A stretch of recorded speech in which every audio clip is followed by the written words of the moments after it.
This week, I just want to talk Andor.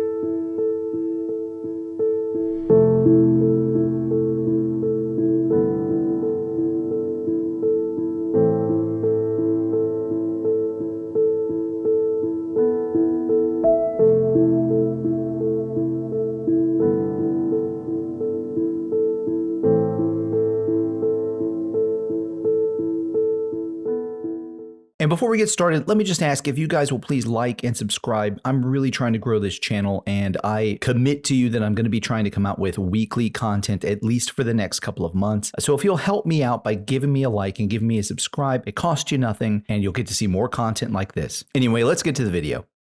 I find myself in the rare position of wanting to spend an entire video praising something Disney has made. And just to get this out of the way, the answer is a resounding no. This is not the fix. This isn't the savior of Disney Star Wars. I think that ship has sailed. But it doesn't mean that Disney can't make something that's worth talking about. Andor is a spy thriller set in the Star Wars universe. The story basically follows the narrative of a character named Cassian Andor, Luthen Rael, and Mon Mothma and the people around them, as their lives are affected by the Empire and the growing rebellion that they are each a part of. It also follows Cyril Karn and Daedra Miro and the people around them as the two Imperials, or Imperial adjacent, that are hunting for Andor and the growing rebellion threat. It's a deadly game of cat and mouse, and with each episode, the story builds to a crescendo that rarely graces any show, let alone a Disney Star Wars show. Now, I do want to start by talking about something that most people that love the show are not talking about. And that's the woke agenda that is present in this series. It is there,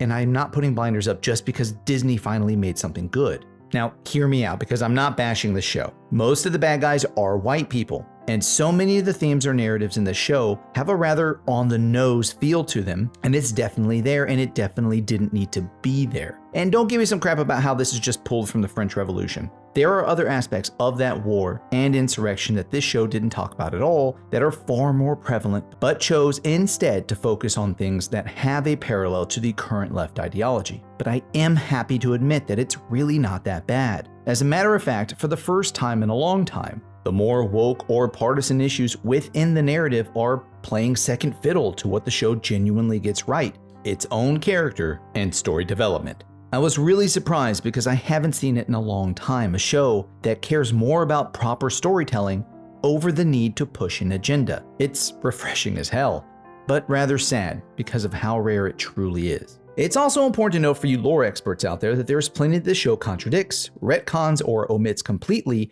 from Disney's own additions to the lore. I might have another video coming out soon where I talk more about this, but I'm not sure that people would be very interested in that given that the show is very popular. But to give a few examples, this show kind of omits the idea that the rebellion began with Ahsoka and Bail Organa and not Luthen. You can kind of get this from the way that the ISB are reacting to the rebels in the first season. There are no real mentions of Phoenix Squadron or Bail or Leia's involvement or Ahsoka's involvement at all. When you watch the show, you really do get a sense that the rebellion begins with Luthen. And again, it's a very great story, but that doesn't mean that it doesn't stomp on its own lore. There's also the problem with the manifesto being the audio that sparks the revolution across the sectors and not Ezra's speech. In Rebels, it reaches all over the galaxy. Your lives, your families, and your freedom, it's only gonna get worse. Unless we stand up and fight back. And in Andor, it's not mentioned at all. Now, this is probably just two sides of Lucasfilm that are just not talking to one another. And again, stay with me here. I'm not bashing the show. I'm just making an overall point about Star Wars in Disney's hands. Remember that the rebellion on Lothal was such a nuisance that the Empire sent Vader, Tarkin, and Thrawn to stop it. And some of those things happened before the second season of Andor even started. There's at least some omission at best and retconning at worst, not to mention some of the stuff that contradicts what happens in Disney's own books. And look, I'm not saying that the story isn't great, by the way, it absolutely is. It's just that I'm starting to get the sense that maintaining this much lore for such a large universe is starting to seem impossible. Andor steps on some of the lore from the very company that made it. This is why I'm really starting to believe that Star Wars canon should only be the first 6 films, so that shows like this can have room to breathe and allow them to only be tethered to the content that they want to be tethered to. In other words, shows and movies can simply decide what lore they want to follow as long as everything is tethered to the first 6 films. This grand canon that Disney is trying to maintain is impossible to keep up with. I think I prefer the way that George did it. All these extra stories are definitely welcome, but they just don't override the main movies. Now, enough with the negativity, let's get to why you're here. I have zero problems in saying that this show is magnificent. It's been a long time since we had anything this good on TV, let alone in Star Wars, and instead of going everything like a standard critique of the show that I'm sure many of you have already watched, I instead want to focus on my favorite parts of the show. First of all, they nailed the spy feel of the show this time. I love spy thrillers. Bond, Mission Impossible, Tinker Tailor Soldier Spy, Spy Game, North by Northwest, Argo, The Manchurian Candidate, Munich, No Way Out, just to name a few.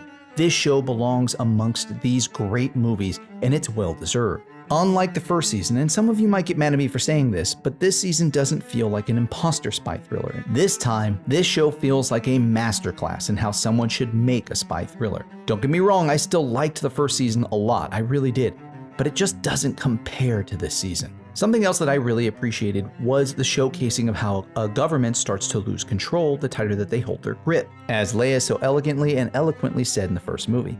The more you tighten your grip, Tommy, the more star systems will slip through your fingers. Watching the Empire rule through fear, paranoia, and eating their own when they fail was an excellent display of a failing government. I also really appreciated the scenes where we saw them trying to track down rebels from the Empire's perspective. You can see the fear in the eyes every time there's a failure to apprehend these people. It's truly done so well. And speaking of the rebels, I loved that the rebels also are so diverse in their kind of criminality. What I mean is, technically, each of the rebels is breaking Imperial law, and as such is a criminal according to the laws of the Empire. Some of these rebels are comfortable in their palaces, and some of these rebels go so far into the realm of criminality that they're legitimately bad people. Saul is a monster, but he's such an understandable monster. Because I understand it.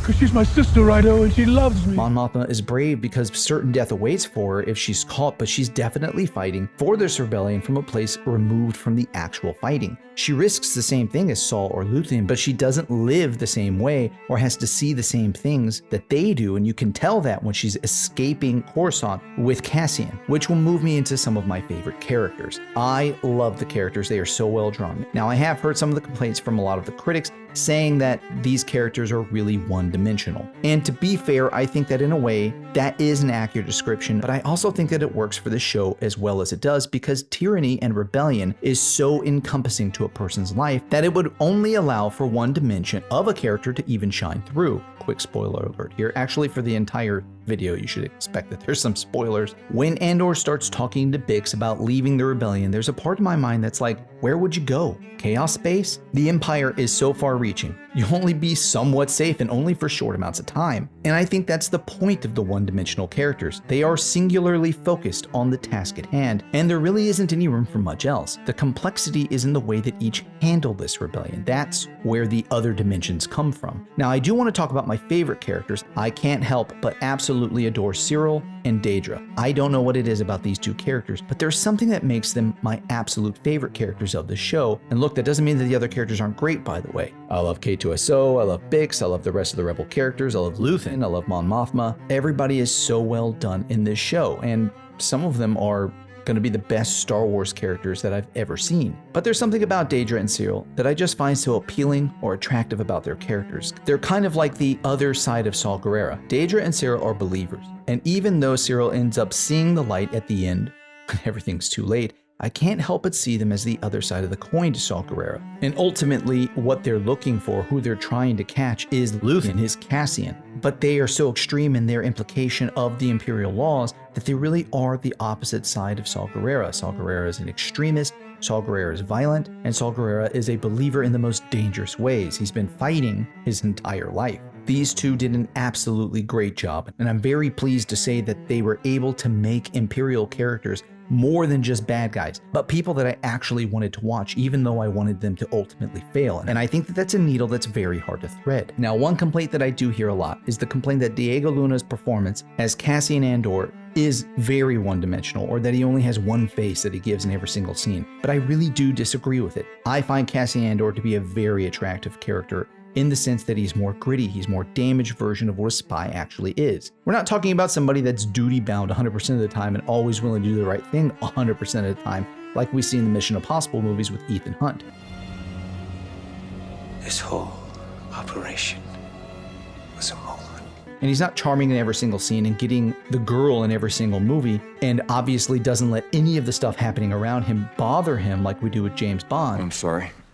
That last hand nearly killed me. Instead, with Andor, we have somebody that gets hurt. We have somebody that's damaged. We have somebody that isn't perfect. And when things happen to him, they affect him. Cassian's not the kind of person who's going to do something that's going to be better for the long run if it involves sacrificing his friends. One of the most appealing aspects of his character is how serious he always is. Some people might find that to be off-putting, but I really admire it. It's a trait I respect. He's a man who's seen a lot, done a lot, and is desperately trying to hold on to his life and sanity just to keep moving forward. So while I hear the criticisms of Diego Luna's performance, I can't help but love it. To me, he was the perfect choice. Now, I do want to say that I don't think that a show needs to exist to make a movie better or more understandable, but when it does, it's a bonus. Rogue One doesn't require Andor to make sense, but it absolutely benefits from it. And that leads me to what Andor adds to the larger Star Wars franchise. To be fair, it doesn't shift the entire saga, but what it does do is enrich this small pocket of the timeline. Between episodes 3 and 4 and Rogue One, it enhances that corner of the galaxy with deeper, bolder storytelling. That's something I genuinely appreciate about this show. Now, I have said before that I don't think that it belongs in the same canon tier as episodes 1 through 6, but if these characters in this kind of story are what you care about, Andor absolutely adds value. There are so many things I could discuss about this show. A full traditional review could be done, but I'm not interested in that. I just want to highlight what I love. This story is excellent. The characters are compelling. The pacing works. I know a lot of people complained about the first 6 episodes. Honestly, I don't get it. The only one that had me slightly unsure was the first episode, but in context across the entire series, every episode lands. And when I started watching episode 2 of the second season, I could not put it down for the entire season. So no, I haven't done a typical review here. That's something that a whole lot of other people have already done. But that doesn't mean that I'm not going to rate it. And for the first time since Rebels, for the first time since the Thrawn trilogy, I believe that Disney has delivered a 5 out of 5. Tell me what you think in the comments. Do you think that Disney's canon needs to be shortened to episodes 1 through 6 and kind of get the ball rolling in the right direction? Do you think that Andor is a fluke? Do you even like the show? Let me know. Thanks for watching. I'm the Germexican. I'll be back next week, and I'll see you next time.